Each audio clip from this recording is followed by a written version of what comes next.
चित्राल के मरूफ मजहबी सियासी समाजी शख्सियत कारी जमाल अब्दुल नासिर ने सूबाई हुकूमत और महकमा सेहत से मुतालबा किया है कि चित्राल में किसी पे फालिज मर्ज के हमला के बाद 6 घंटे के अंदर लगाने वाली इंजेक्शन बिल्कुल नहीं है। बीमारों को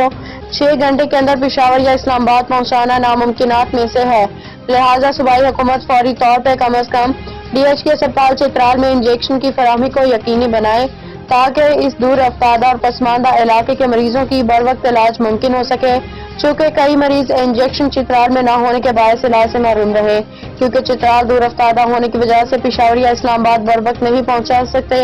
इसलिए इस जरूरी इंजेक्शन का कम अज कम DHK अस्पताल चित्राल में मुयस्सर होना अशद जरूरी है।